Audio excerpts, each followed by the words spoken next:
شهر رمضان الذي أنزل فيه القرآن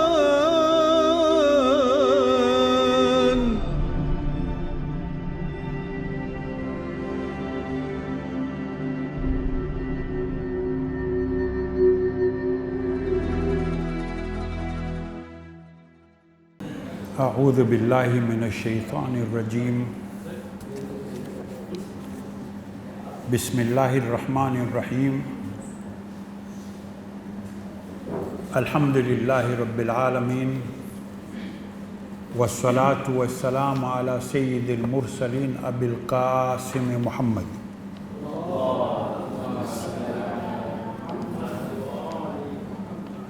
وآله الطيبين الطاهرين وصحابته المنتجبين ومن تبعهم بإحسان إلى يوم الدين.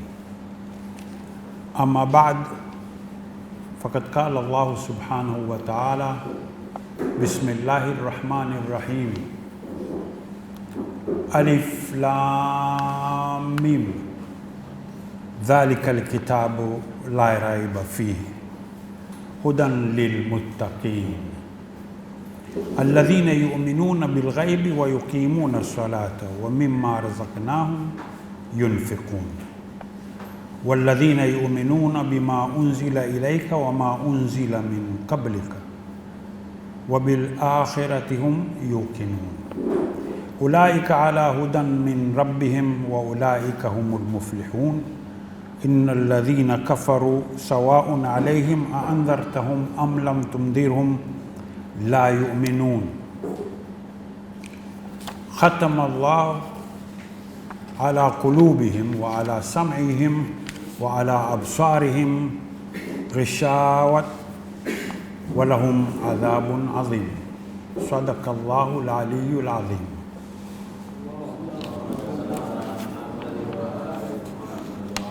Brothers and sisters in Iman, brothers and sisters in Islam, Assalamu alaikum wa rahmatullahi wa barakatuh.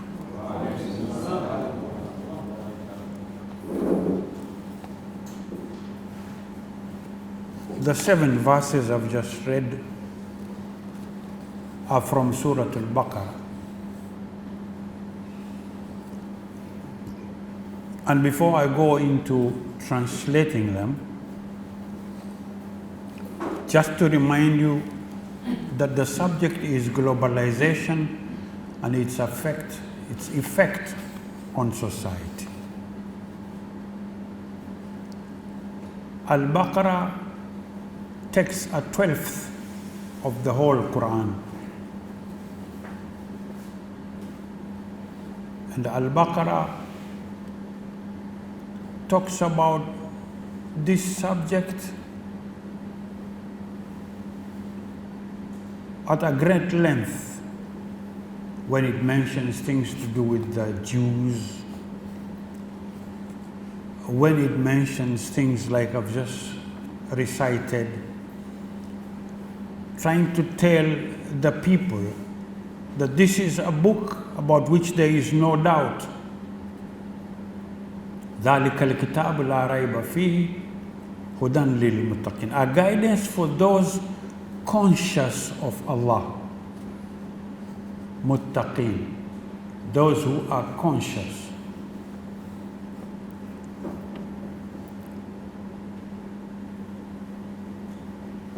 الذين يؤمنون بالغيب ويقيمون الصلاة ومما رزقناهم ينفقون.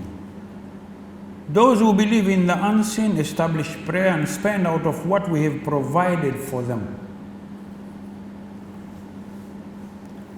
والذين يؤمنون بما أنزل إليك وما أنزل من قبلك وبالآخرة هم يوقنون.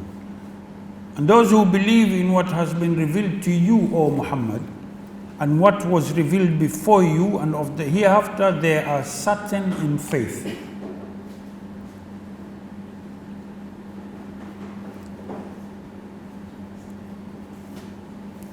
أولئك على هدى من ربهم وأولئك هم المفلحون. Those are upon right guidance from their Lord, and it is those who are the successful.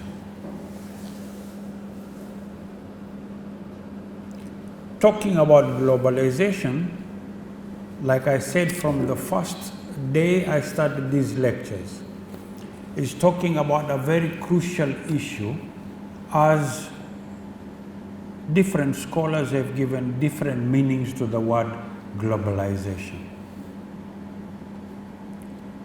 But I had promised yesterday that I'm going a little bit deeper into this subject.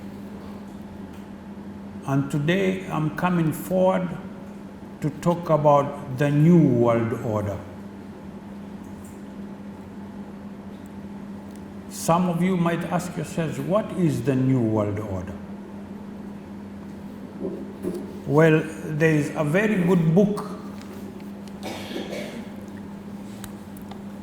written by someone known as Ralph Epperson.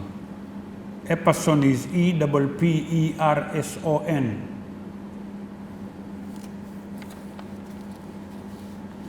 Now, I would like to sort of analyze Ralph Epperson. I would like to start by quoting certain pages from the introduction in his book. Then I'll build on that introduction and expound on it vis-a-vis the subject. I quote, he starts his introduction by these words: "Something is wrong in America."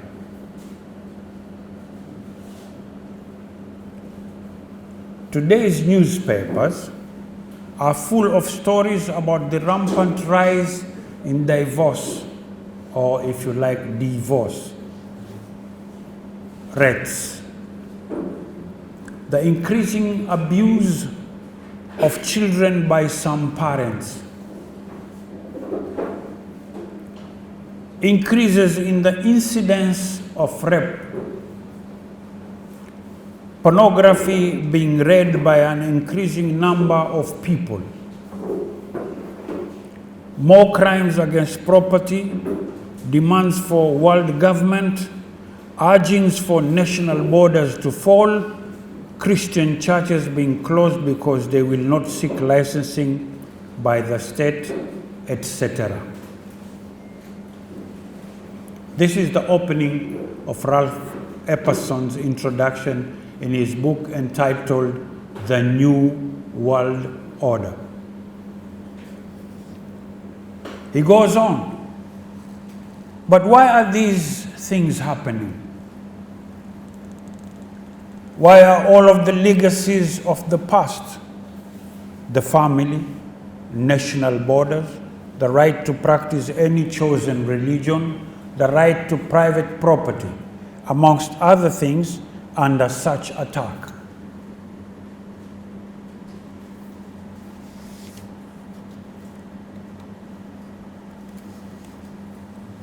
Is it possible that there are actually people and organizations who really want to change the basic order of things?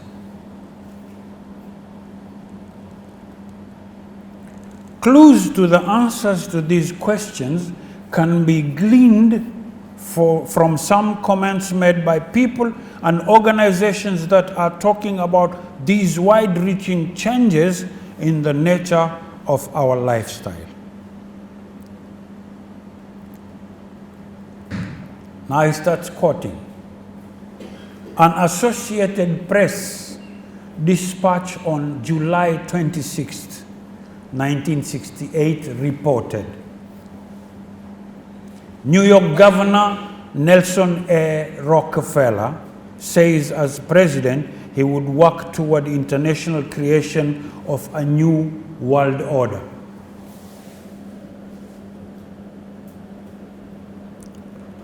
On January 30th, 1976, a new document called the Declaration of Independence was introduced to the American people. It was signed by 32 senators and 92 representatives in Washington, D.C., and read in part, 2 centuries ago, our forefathers brought forth a new nation. Now we must join with others to bring forth a new world order.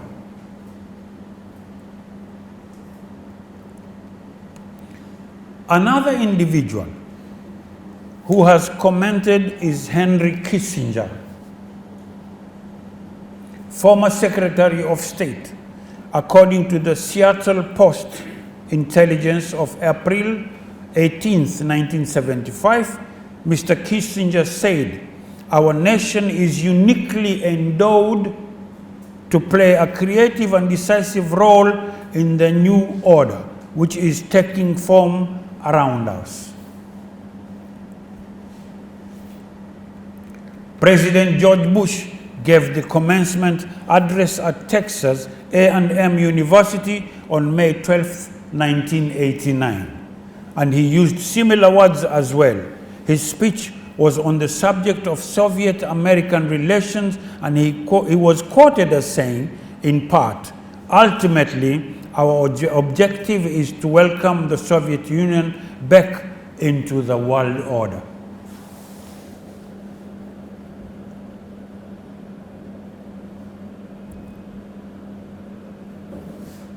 Perhaps the world order of the future will truly be a family of nations.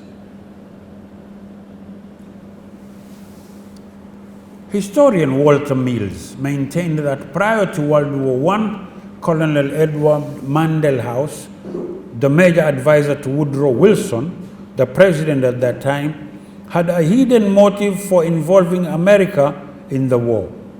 The historian wrote the colonel's sole justification for preparing such a batch of blood for his countrymen was his hope of establishing a new world order for peace and security.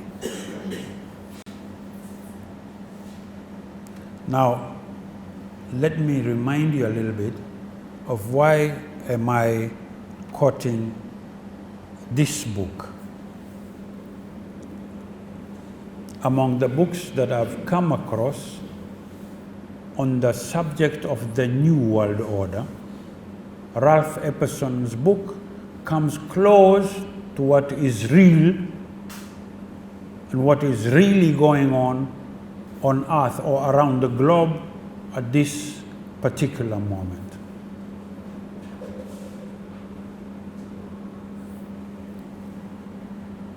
In this book, which I would advise some of you who can get hold of it, even on the internet, it's free, you can download it. The New World Order by A. Ralph Epperson.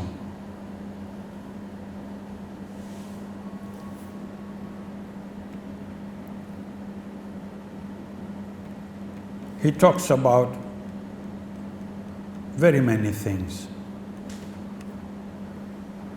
He talks about the seal, Nuevo Ordo Seclorum, the New World Order, the Great Seal of the United States. And then he goes on, in the context, he talks about tomorrow's rulers. Very precise. And then there's the New Age movement. This is a very catchy phrase. New Age movement, and there's the New Age religion. He explains at great length about Luciferian society. He talks about the secret societies. Most dangerous among them is the skulls and bones.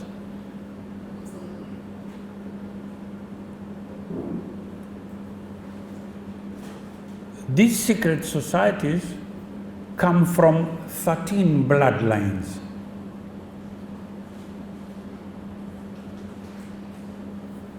These 13 bloodlines are the 12th plus the 13th tribe among the so-called Ashkenazi Jews.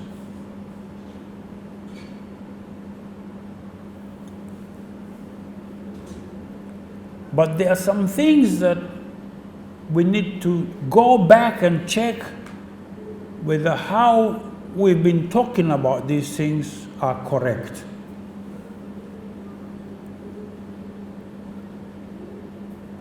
For example, when the Quran is talking about the Jews, the question that comes in, is it these Jews or the Falasha Jews?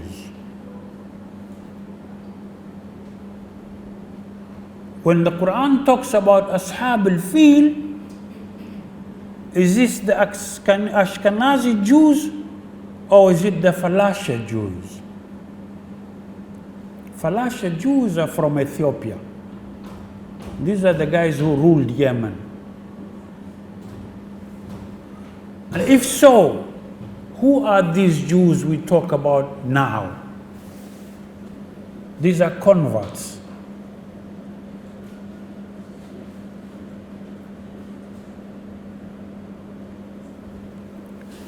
Now, Ralph Epperson talks about their sinister motives, strategy, and plans to change world religions, conquer them first, and change them and come to the New Age religion,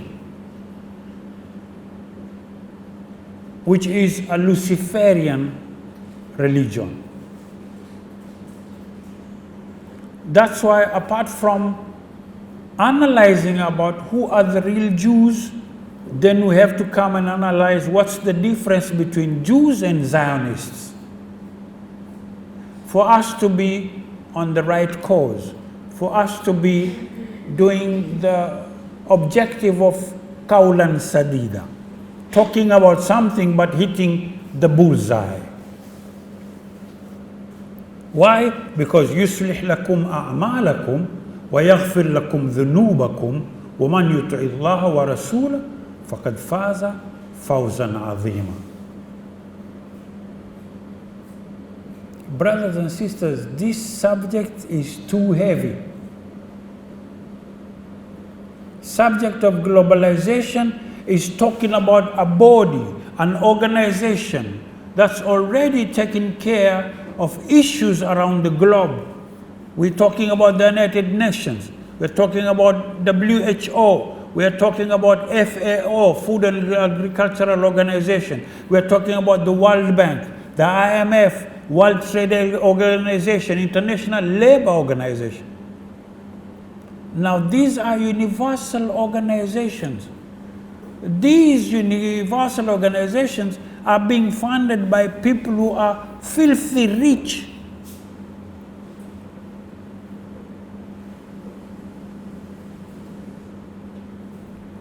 They've established institutes to think on behalf of these organizations, to guide these organizations. And they've gone a step further. And I would like you to note down this say: silent weapons for quiet wars. Sounds simple, but please think about it. Digest and exhaust the meaning of that wording, silent weapons for quiet wars. This is a war against hearts and minds. No more bullets, no more bombs. Only when necessary. I mentioned to you about weather warfare. I don't know if you've done some research, you've written on Google weather warfare and then put PDF and download that file and see what they are saying about by 2025, how can they be using the weather against the enemy.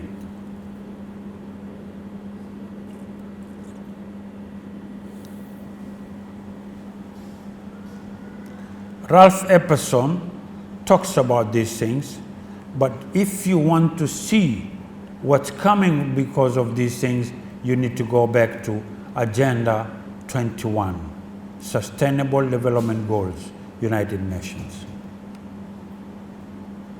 What is Agenda 21? An environmental program to save the earth? or a plan for global control? What is Agenda 21? Is it an environmental program to save the earth or a plan for global control?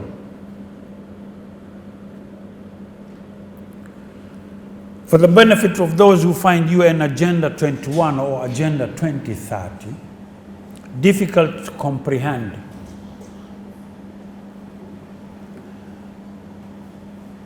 let me try to explain to you, make an attempt to give you a better understanding of it. One is forgiven for being confused or overwhelmed by this subject, as it has been deliberately conflated in the past 30 years. It has been conflated in the past 30 years to lull you into believing that it is a harmless green policy to create a utopian future, free from price-based economy and out of control, rampant capitalism and consumerism.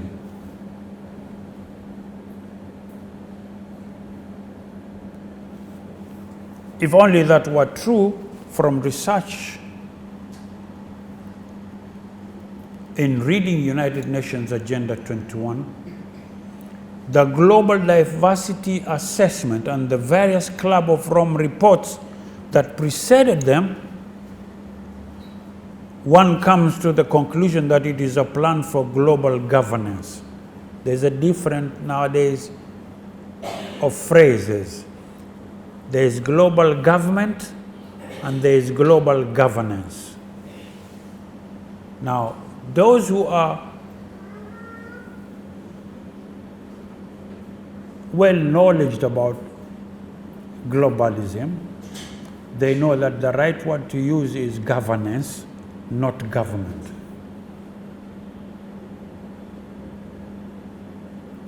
Presidents become like CEOs of organizations.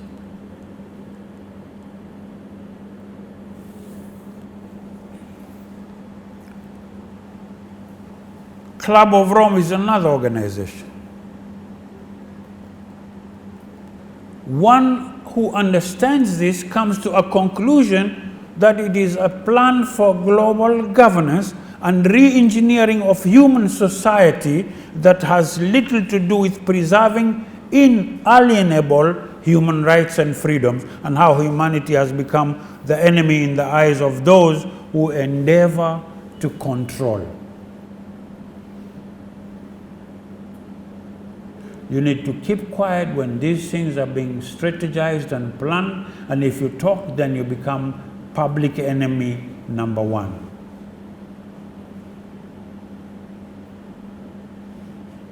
So what is to be done if that is the case, Stambuli?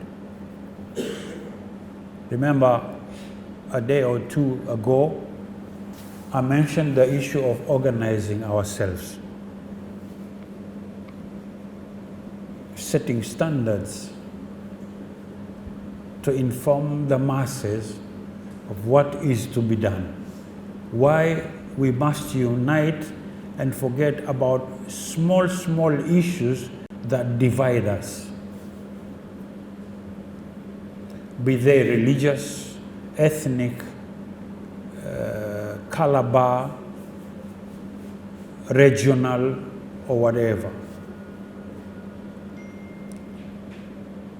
There is relevance and importance that people come together.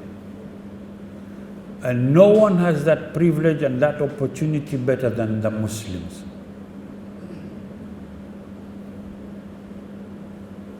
إنما المؤمنون إخوة.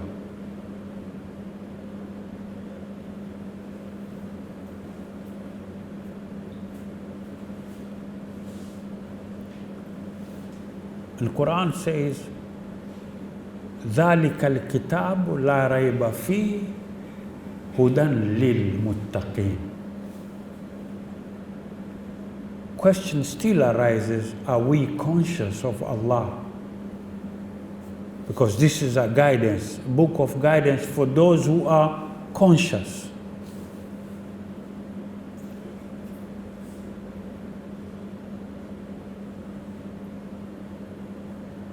Why have we killed our institutions, which are masjids? Why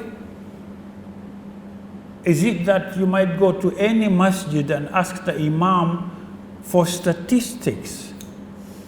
5 meters circumference, 10 meters circumference, and he or she doesn't have that. Any leader who guides the masses in any mosque, can they give you statistics of how many people are poor, how many are widows, how many are disabled or physically challenged, etc.?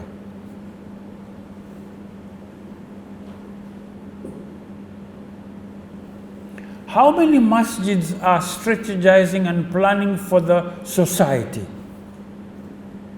in general or at large?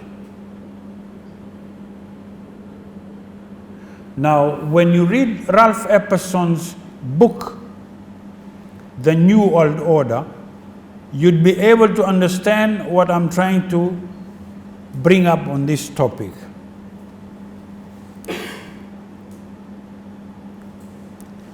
Ralph Epperson talks about the New World Order. But the way he talks about it,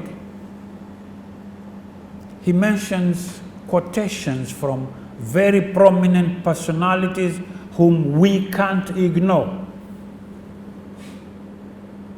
He mentions dates and year when these quotations were spoken. It's for us now to go back and check whether it's true or not.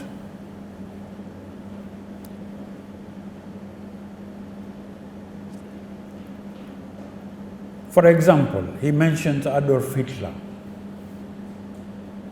a socialist, and the head of the German government prior to and during that nation's involvement in World War II, whom he quotes as saying, National Socialism will use its own revolution for the establishing of a new world order. He confided to Hermann Rösning, the president of the Danzig Senate, National Socialism is more than a religion. It is the will to create Superman.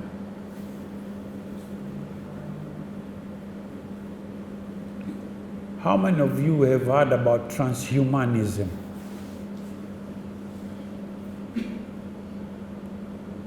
The making of cyborgs.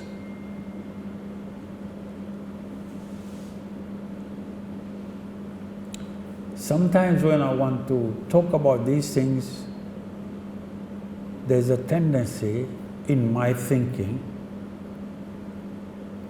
I tend to think that no, Stambuli, this is too early for these things. People are not prepared for such lectures. Maybe if you would wait for 10, 20 years more to come, maybe that generation would understand what you're talking about. But what pushes me to talk about these things is that no, these things 50 years back, things are happening. Weather warfare has been there with us. People just don't know. We always think that whenever the weather changes, it's Allah who changes it. But these guys have gone a step ahead. They're using satellites and creating havocs. Tsunamis and earthquakes and all this is man-made now.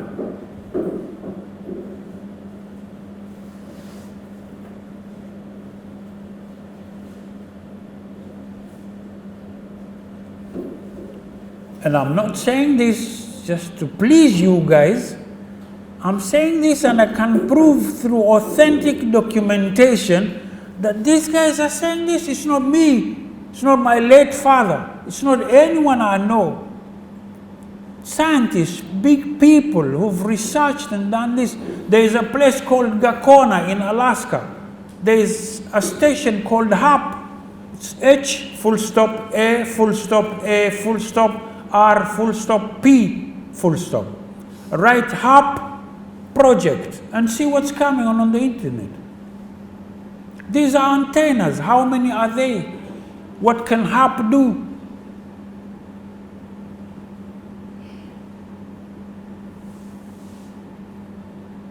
I said, write down geoengineering. Write down chemtrails. See what information you get. What are chemtrails? This is how far these people have gone. And they're planning for the new world order. It's a new global government. Now, what they're coming with, gradualistic, is governance first. Let them think or assume they are ruling themselves. But we know where we would pin them down. That's why they bring things like sustainable development goals. IMF and the World Bank would come in and say structural adjustment programs. What is structural adjustment program? Privatize public property. Privatize public services. If it's electricity, if it's water, please privatize this so we get investors who come in and invest in your country. This is globalization. What they're looking for is cheap labor. They'd open up special economic zones for you, but for their own benefit. Open up export processing zones where labor is cheap here than doing it in their own country. And they'd call this quote-unquote development. They industrialize your country. They send investors here from their country. They use your labor. You sort of make 60 jeans, trousers. 2 trousers can pay your monthly salary, while the 58 is theirs.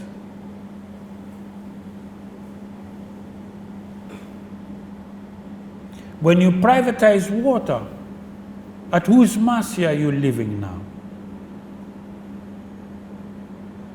We talked about endocrine hormone disruptors. Can they use water to disrupt your hormones?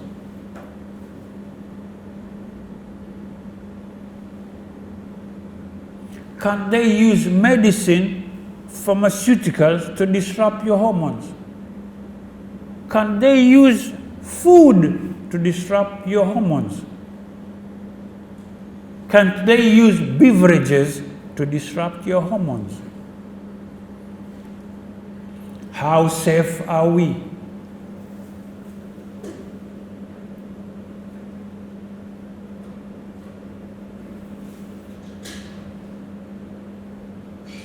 How safe are we?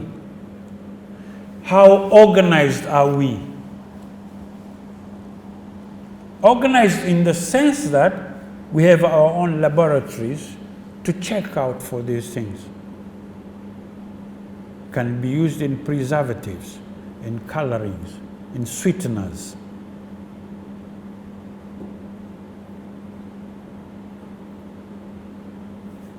How many of you have heard about a chemical known phthalates? It's known as phthalates. It's P-T-H-A-L-A-T-E-S. Phthalates, pronounced phthalates.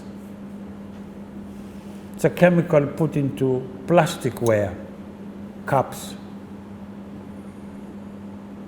bottles for baby milk and all this.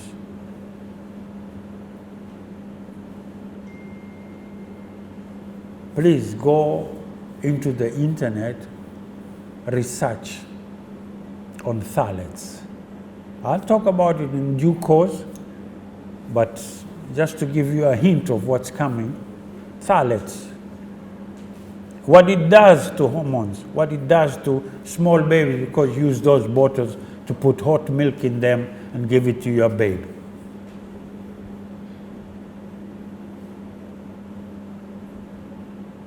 Now the New World Order is where we're going. That's why there's the European Union, the African Union. This is gradualistic. There's ASEAN.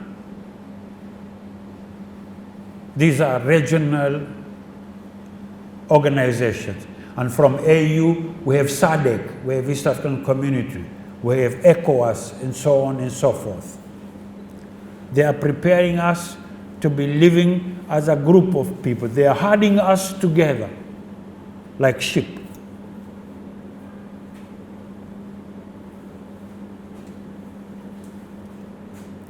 Who's behind all this? It's the 13th tribes. The 13 tribes who are the Illuminati, who are the bloodlines, who are the guys who are at the top with money. Banking fraternity belongs to them. They own central banks in Europe, in America, and all these big countries.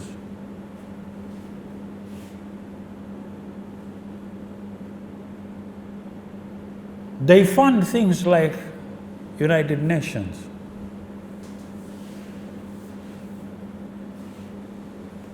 They own pharmaceutical fraternity, oil, gas. That's why they make people fight in Yemen. It's not because of anything. It's not about madhahib, it's not about anything. It's about resources. They did this to India. British East India Company. Read history. Check what they did to India. And how they were taking resources from India to go and manufacture in Europe. That's the British in UK. And send it back to India for Indians not to afford to buy. They did the same to East Africa. British East Africa, it's a sister company to British East India. We were doing a program today at IBN, and we were talking about globalization and its effect on society. So I was explaining to the presenter what was transpiring up here. Most people don't even know.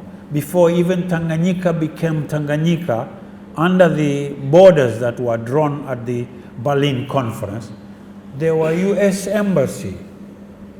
There was a US embassy in Zanzibar. There was a British embassy in Zanzibar 1840. US embassy is 1833. 1844 French embassy in Zanzibar. They were doing business with Said Said and Barghash, selling ivories, selling slaves together. Then the bishops come around and draw for us pictures of slavery, you know, like Arabs did this just to counter Islam. What they forgot is Vasco da Gama did worse, but they don't mention it in school. For 200 years consecutively on the same East African coast, took people to Brazil, to Goa in India, and many other places as slaves. Some of them just put them off the dhows to be eaten by sharks on their way. And it's written in books published in East Africa. Look for a book called The Portuguese Period in East Africa. That's a book by Justus Strandes, published by Kenya Literature Bureau.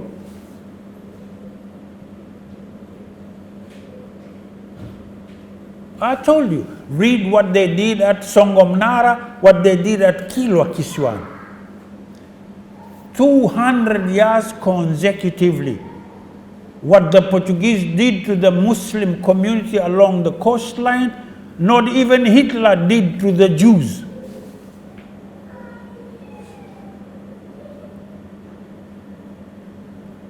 What I talk to you is, why should you be made to feel like second-class citizen when there's enough historical evidence that Arabs, Asians, Persians, and Chinese were doing trade with this part of the world for 2,000 years.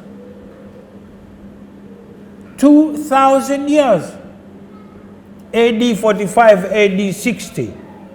Periplus of the Eritrean Sea. Read it and see who are doing business with the coastal Africans of the East African coast.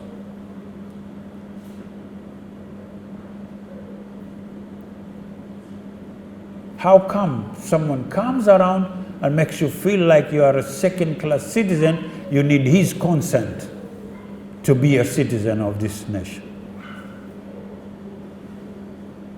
How? I'm telling you this because I read history and I know I'm talking the same things in Kenya. The same things are happening to Asians, Arabs in Kenya. But most of them are surprised, are shocked when they hear me talking about this. And I can prove. Let me give you an example. AD 45, AD 60, Periplus of the Eritrean Sea. 4th century, Greco-Roman known as Ptolemy writes about the geography of this area and he mentions these communities. 7th, 8th century, Islam comes in before it goes to Medina. 10th century, Hassan bin Ali from Persia with his kids lives some at Mogadishu, Barawa, Mombasa, Lamu, Malindi. Then he comes to Kilwa and lives in Kilwa. 10th century, 975 AD.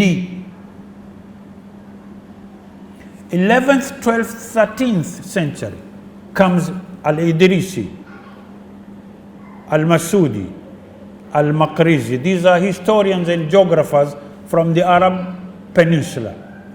Talks about these places and whom they met in these places, doing business.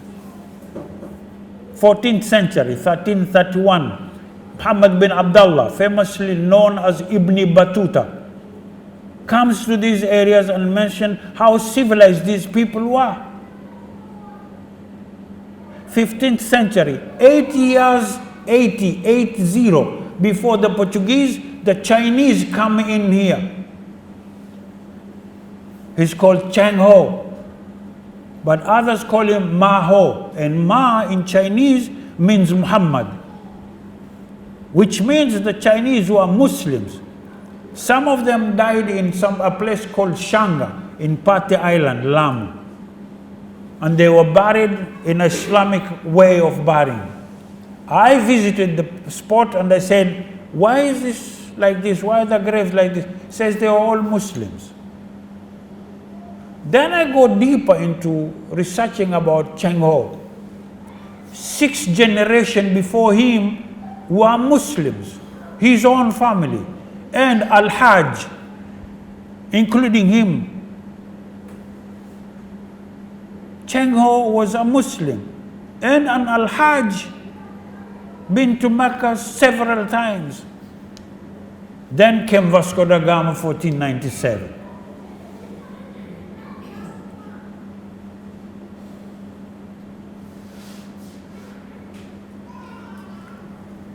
Now let me ask you a question. When Vasco da Gama couldn't reach India, where did he get the pilot from? Wasn't it Malindi in Kenya before it became Kenya? Now, let me refresh your minds. If I may ask, then what is globalization? Isn't that globalization? Weren't we globalized before the Europeans? I've mentioned and I'm repeating again, which is the first world? Is it Europe or the East African coast, Middle East, Persia, and the Far East? Which is the first world?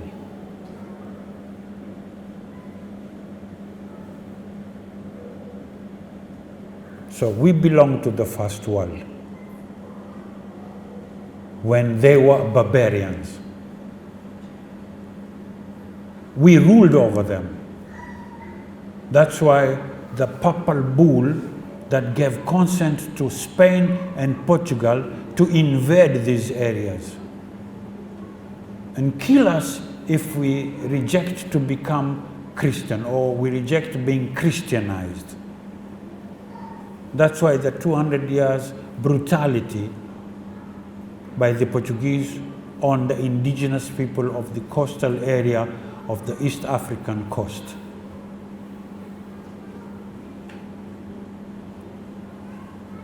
Now, can the Portuguese pay if we ever seek for compensation, repatriation? Can they give us back the heads they took after slaughtering our rulers? So when we talk about globalization and its effect on society, we go way back to the 15th century. We were living very peacefully. We were doing business among ourselves. The East African coast, the Middle East, the Persian Gulf, and the Far East. Before the Mzungu came and invaded us by papal bull consent. The Pope gives them consent that go and invade these areas. Christopher Columbus goes to Europe and America, Vasco da Gama and Bartholomew Diaz comes to East African coast and the Gulf area.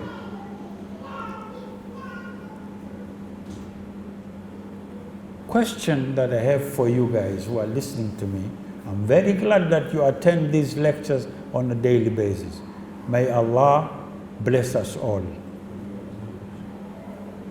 How long will it take us to awaken our minds, hearts, and souls in order to please Allah and be Muslims?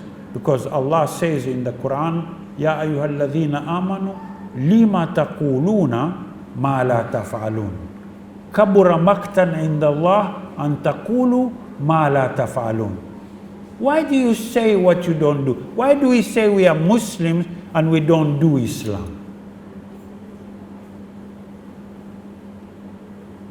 It annoys Allah very much to say what you don't do. And you can't talk Islam without practicing it. So when we say we are Muslims, let's do Islam. And Islam is an organized religion. That's why it was just above everything else. Why has it been taken as if it doesn't exist no more? And why do we as Muslims take Islam as just an ethnic group, like being a Khoja or a Swahili or a Zaramo or whatever? Why? What does it take for us to talk and do Islam?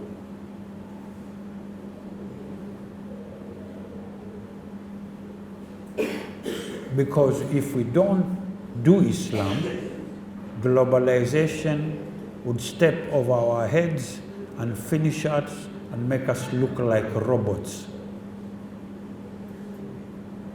It's high time we sit together, discuss issues pertaining to our society and where the world is going.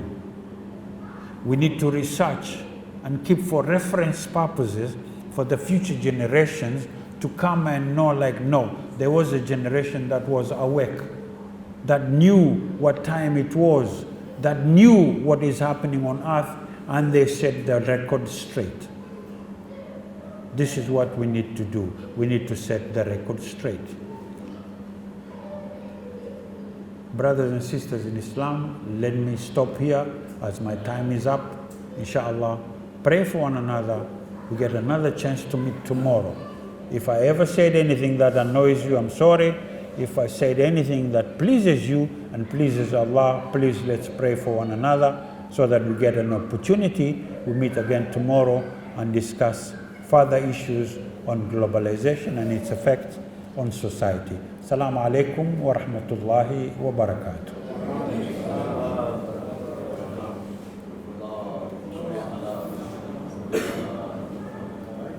Any questions, please? Yes, please.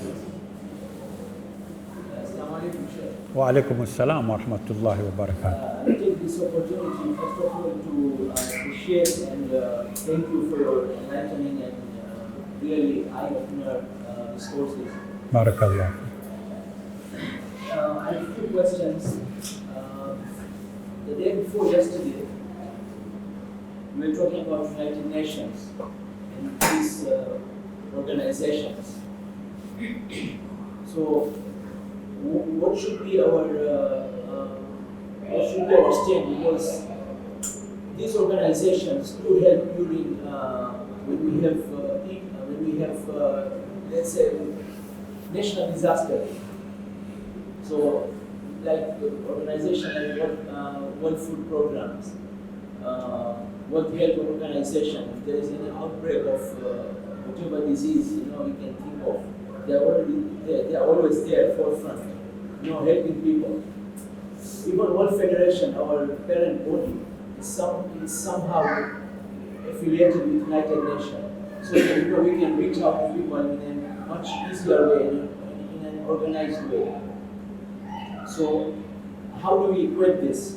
Because this organization, as you say, some of them, the goals, what are the goals. So, how do we equate this?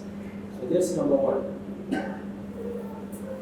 Number two, as I said, some of these organizations do help during earthquake, famine. So, in this case, what should be our stand on that? And number three, we talked about freedom of religion. They give freedom of religion, and that, of course, is across the board. That means all the religion. So my question is, during the Holy Prophet's time, sallallahu alaihi wasallam, was there no freedom of religion? Might be different. Might be talking about different freedom of religion at that time, but even in that time, I believe that there was a freedom of religion. So, how do we equate these things? That's it. Good questions. One is about United Nations. The first and the second is the same almost. Yes. Issue is not that when I know you are an enemy, I need to confront you or fight you. Knowing that you are the enemy is a battle half won. Next step is for me to organize myself and make others be aware of who you are. So as long as you don't harm me, we can always sort of work together, and at the same time, I'm aware of who you are. Right? That gives me mileage, because you too, when you know that I know who you are, you won't play around with me. So United Nations can do whatever it does as long as it doesn't do harm to me. We are always together. I have a policy and a principle that as long as you don't harm me, I have no war with you. I'll do what I can with you, and what I cannot do with you, I won't do with you. And you're still my friend or my brother. We could be from the same father and mother, but if we don't see eye to eye on this issue only, we won't work together, but the rest we will. Right? Now the question about freedom of religion, we must go back to what is religion. It's a way of life. So what is freedom? It's letting me practice my way of life. Once you interfere with my way of life, then you're interfering with the freedom of religion. Now during the Prophet's time, there were these things, but we have to go back to the Quran and Sunnah to see how did he go about these things. An example, there was a woman who used to pour that water on him as he was praying. How did he go about it? When the woman was not performing that act anymore for 1 or 2 days, the Prophet asked the rest, where is this woman who pours that water on? Said, no, she's a little bit sick. What did he do? Did he say, La'natullah? Now he said, let's go to her house. When he went there, the woman sees the Prophet. What happened? She thought, now I'm finished. And then the Prophet prays for her. What was the effect? So sometimes we fail to study. For example, there's a very good thing I'm trying to follow up. Most of us, when we talk, we can give hadith, traditions about Imam Ali alayhi salam, Imam Ja'far as-Sadiq and all these guys. But we fail to understand, like, excuse me, what about the Prophet? I'm asking this question to all of you and even to those who would see this video. How many times do we forget using traditions of the Prophet and we use the Imam's tradition more than the Prophet? I don't say it's wrong, but what's wrong with using the Prophet's tradition? How many times do sheikhs who sit on a place like where I'm sitting right now remember even quoting tradition from Bibi Khadija? And how much has Bibi Khadija gave to Islam? Now it's become a norm, you know. So how do we change this? And who is Bibi Khadija? Isn't she the mom to Bibi Fatima alayhi salam? How come we forget her? It's only once when we talk about her. Why not in every lecture? Why don't we quote the Prophet more than anybody else? Now, these questions need to be discussed because it's become a norm, it's a tradition now. The more you talk about the Ai-Imma, the more learned you are. Let alone these worldly things that come against us, most people don't even know what time it is. So, freedom of religion, there's been some obstacles ever since the Prophet's time, but he handled them wisely. And it was because of the guidance by Allah through the Quran. Well, about United Nations, all this, we don't confront one another. We don't have any conflicts. We just want to know who they are. And then we look at the Quran and Sunnah of the Prophet and the Ai-Imma and look at how we go about with the United Nations. We don't fight them. We don't reject them. We just know them. Being friendly shouldn't blind us. You know, we must not wear blinders when we deal with them because they are kind, they give help when need arises and all this. I hope I answered your question. Yes. Thank you very much. Thank you. Any other question, please?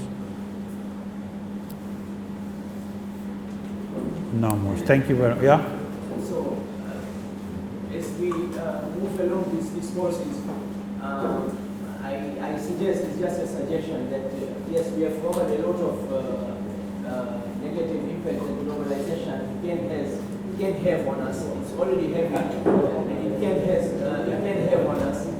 But maybe we can come up with some solutions on that. You know, the practical solutions that can help us at least curb and fight, if not fight, at least understand, how far can globalization go, and what are we supposed to do so at least to try to limit the impact and the effect. That's why I say, very good question again. That's why I've been saying for the past 2-3 days that we need to organize. Why should we organize? It's to unite the people. It's to raise their awareness by informing the people. Most people within our society are not aware of what's going on. Now, what we're doing here in these lectures is we are informing the masses for them to wake up and see that they have a part to play and shouldn't be left behind. I don't mean globalization is bad, but when it's done and you're exempted or you are sidelined in globalization, then how can you stop the bad side of globalization to affect your society? So we need to unite ourselves, inform one another, and come up with a solution, involve these people in this thing and come up with a solution that is from an Islamic perspective. Right? For example, there is small micro enterprise. These guys can come with money, but they say take 10,000 and you give back 10,250. That's riba. So how do we come up from the society with sort of a project that would give money, but it's like a revolving fund, only to serious bidders? Like, okay, I give you 10,000, give back 10,000 slowly so that I give to somebody else. These are the countermeasures against globalization, right? Buy up a big piece of land, get good young guys and young girls who can do farming on cash crops. Look for the market. Find guys through World Federation, Africa Federation, in Europe, who would order these things, bring them there, sell them, and you get money. Do projects, right? Water projects, do farming projects, business projects. And this is how we're going to succeed in globalization. Would be part and parcel of it, and then we'll be able to stop whatever is negative to come to our people. Yeah? Thank you very much.